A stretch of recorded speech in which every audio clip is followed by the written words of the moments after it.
Assalamualaikum warahmatullahi wabarakatuh. Perkenalkan, nama saya Dewanti Nadiati. Halo, aku Sajwani Dipliani.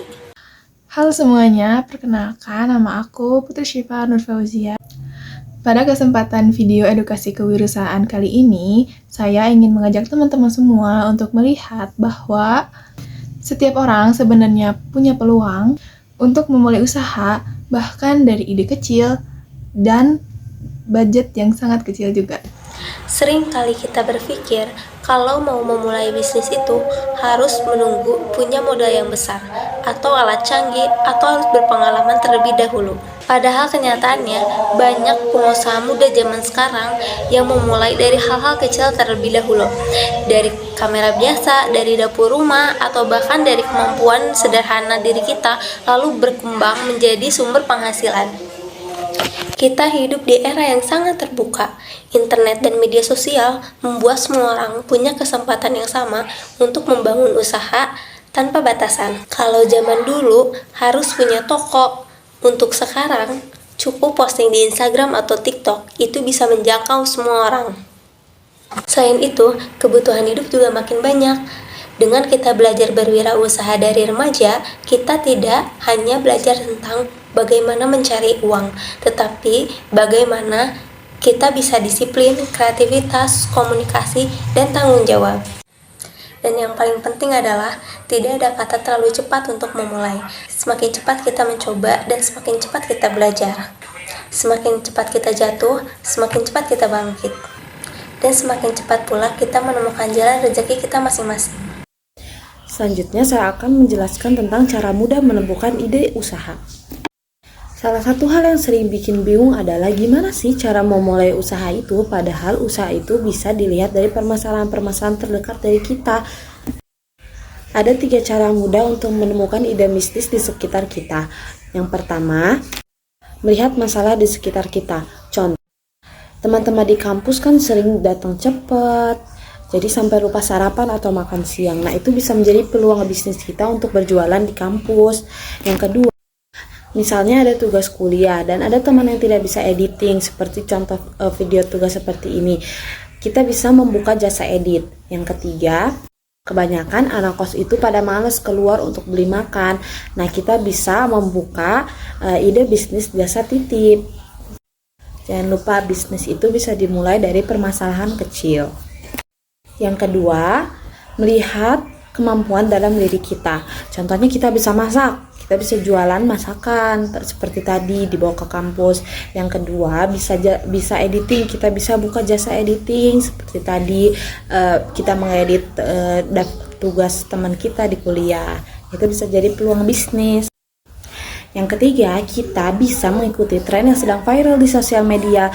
Contohnya di sosial media kan banyak tuh viral bisnis-bisnis kecil-kecilan yang udah banyak diikutin sama orang dan berhasil. Contohnya bikin dessert box, bikin gelang atau aksesoris handmade, stiker kostum, pakaian thrift, dan lain-lain.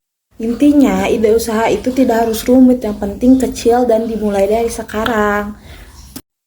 Karena ide kecil yang dimulai dari sekarang lebih berharga daripada ide yang besar tapi disimpan terlalu lama dan tidak dimulai-mulai.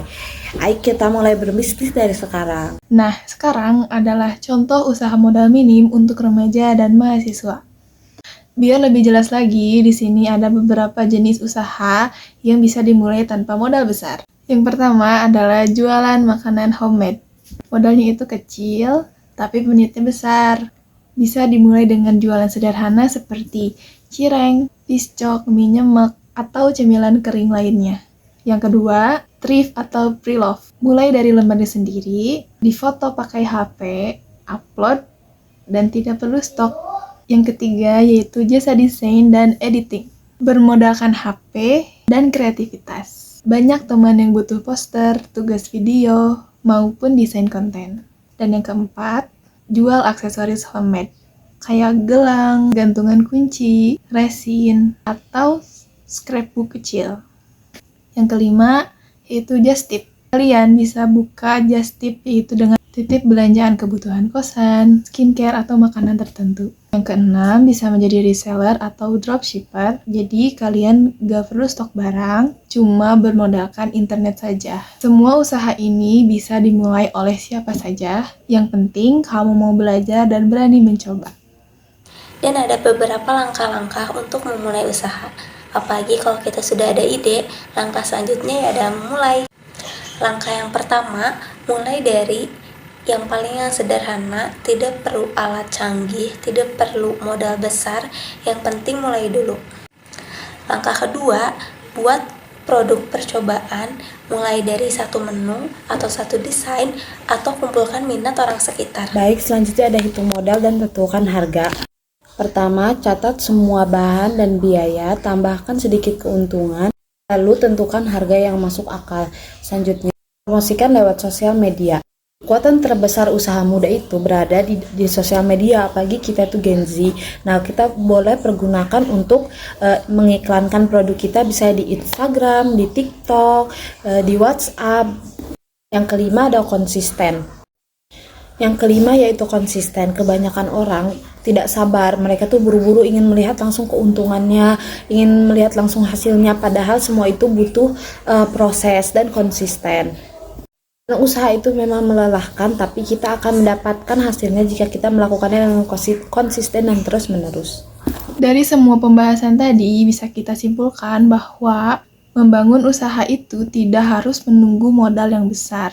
Semua itu berawal dari ide kecil, keberanian mencoba, dan konsistensi dalam menjalankannya. Semoga video ini menginspirasi bagi teman-teman yang ingin memulai berwirausaha. Jangan takut gagal, karena setiap kegagalan adalah proses dari belajar. Yang penting kita tetap sabar, tetap semangat, dan tidak menyerah. Terima kasih sudah menyimak video ini, semoga bermanfaat. Assalamualaikum warahmatullahi wabarakatuh.